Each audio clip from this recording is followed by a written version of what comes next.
Dear students, freelancing में आपने एक प्रोजेक्ट बनाया, प्रोजेक्ट आपके बायर तक पहुंच गया, जॉब कंप्लीट हो गया, तो उसके बाद जो प्रोसेस स्टार्ट होता है वो फीडबैक का प्रोसेस है। ये दोनों साइड्स यानी बायर और सेलर, एम्प्लॉयर और एम्प्लॉई दोनों एक दूसरे के बारे में फीडबैक देते हैं, जो कि उनकी पोर्टफोलियोज के अंदर, प्रोफाइल के अंदर नज़र आती है पेज के ऊपर, प्लेटफॉर्म के।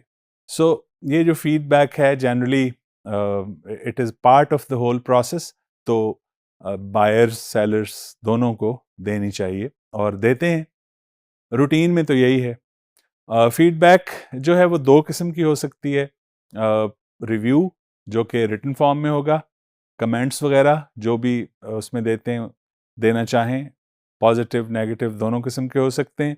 और दूसरा रेटिंग है जो कि स्टार बेस्ड होती है, 1 से लेके 5 स्टार बेस्ड रेटिंग आपको आप अपने क्लाइंट को देते हैं, आपका क्लाइंट आपको देता है। अब इसमें ब्लाइंड फोल्डिंग रखी हुई है उन्होंने, प्लेटफॉर्म्स ने, कि जब तक आप अपनी फीडबैक एज अ सेलर, जब तक आप अपनी फीडबैक नहीं देते, आपको बायर की फीडबैक अगर उसने दी हुई है तो वो विजिबल नहीं होती। तो वो तभी विजिबल होती है जब आप अपनी फीडबैक दे दें। इसलिए कि ये ना हो कि अगर सेलर ने आपको एक कोई अच्छी फीडबैक नहीं दी तो आप उसके जवाब में वो एडवर्स उसके लिए भी लिख दें, तो ये तो हो सकता है उसने आपके साथ बड़ा अच्छा ट्रीट किया हो। तो इस इन्फ्लुएंस को रोकने के लिए थोड़ा सा शायबा हो सकता है, वो बहुत ज़्यादा नहीं होता जनरली इस तरह, लेकिन इसको उन्होंने कंट्रोल करने के लिए ये एक प्रोसेस रखा हुआ है ब्लाइंड फोल्डिंग का, कि जब तक सेलर अपनी फीडबैक नहीं देता, उस पर विजिबल नहीं होती बायर की फीडबैक। और समटाइम्स ये हो सकता है कि आपने अपनी फीडबैक दे दी है और फीडबैक नज़र नहीं आ रही। इसका मतलब ये है कि somehow for some reason or the other the buyer was unable to provide you the feedback. Then you can ask for a feedback. Asking for feedback means asking for feedback only, not for any specific type of feedback कि जी मुझे इतनी rating दे दें, मुझे अच्छी rating दे दें फलां। ये नहीं करना आपने, लेकिन आप उससे फीडबैक मांग सकते हैं in case the client has not provided you feedback after you have submitted your feedback.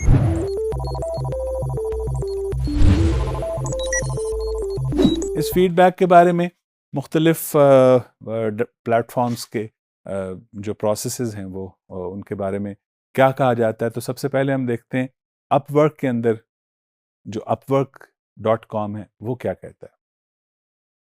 When you provide feedback as a client, you can help freelancers and agencies identify their strengths and weaknesses or show appreciation for things that went well during a project.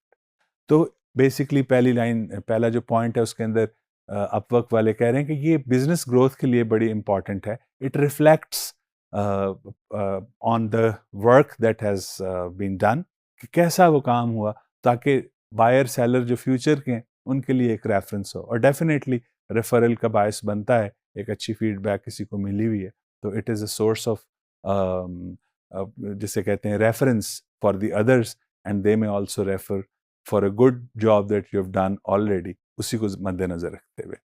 The second point is we have created two types of feedback. अब इसमें Upwork वाले जो हैं वो दो किस्म की feedback provide करते हैं, एक प्राइवेट है और एक पब्लिक है। और याद रखिए कि मिनिमम कॉन्ट्रैक्ट अगर आपका $1 का है तो तभी ये फीडबैक आप ले दे सकते हैं, उससे कम पे ये लागू नहीं है। 1 और मोर देन $1 अगर आपने काम किया हुआ है तो then this feedback is provided. और जो पब्लिक है उसमें जो भी आप कमेंट्स, जो भी रेटिंग्स देते हैं वो विजिबल होती है। बेसिकली रिव्यू के बारे में I think yes it is about the reviews and ratings as well, ratings को भी उसमें शामिल किया गया है। तो वो पब्लिक को नज़र आती है whatever you have provided. And in some cases agencies जो हैं वो अपनी कुछ चीज़ें जो हैं वो प्लेटफॉर्म को वैसे शेयर करना चाहती हैं but they don't want to make it public, तो in that case they can feedback in the private section, और वो फिर प्लेटफॉर्म के रिकॉर्ड में रहती हैं, उसको चेंज नहीं कर सकते। This is for their and वो पब्लिक में नहीं आती। सिमिलरली जो fiverr.com है वो कहता है कि feedback is an essential part of the Fiverr marketplace. It's where buyers and sellers can rate their experience after working with each other. बिल्कुल वाजे है कि काम करने के बाद एक दूसरे के बारे में आप फीडबैक दे सकते हैं, और जैसे मैंने पहले कहा ये बड़ी यूज़फुल है आपकी ग्रोथ के लिए. Then feedback ratings are made up of a five star rating system. ये बता चुका हूँ कि 5-स्टार रेटिंग सिस्टम है, फाइवर का भी वैसे ही है. और फाइवर का नाम ही इसलिए है कि $5 and above, if you have completed a project which is $5 and above, only then feedback process initiates. And then finally, comments made while rating your experience will appear on the seller's page under reviews. Reviews के नीचे जो seller का page है उसके अंदर जो comments आपने दिए हैं वो नजर आएंगे. With an accompanying work sample when eligible as part of the live portfolio feature. Live portfolio feature के अंदर अगर आपका वो enabled है या आप यूज़ कर रहे हैं उसको, तो फिर अगर आपने कोई सैम्पल वगैरह भी साथ अटैच करना हो अपनी फीडबैक के, तो वो भी अवेलेबल होता है, नज़र आता है. And once the buyer has added feedback to their order, sellers will get the option to add theirs. तो इसमें आप देख रहे हैं कि पहले बायर जो है वो अपने once the buyer has added feedback to their order, only then the seller will be able to add his or her feedback. Dear students, जैसे हम पहले भी बात कर चुके हैं, इस लेसन के शुरू में भी बात की थी कि you can ask for feedback but you can not ask for a specific rating, मुझे 5-स्टार रेटिंग दे. And if you do that you are going to face the consequences. ये दोनों, बल्कि हर जितने भी प्लेटफॉर्म अवेलेबल हैं वो इसको डिस्करेज करते हैं और आपके लिए वो हार्मफुल हो सकती है. So never ask for good और an excellent rating from your employer or from your client. So usually employees leave their feedback.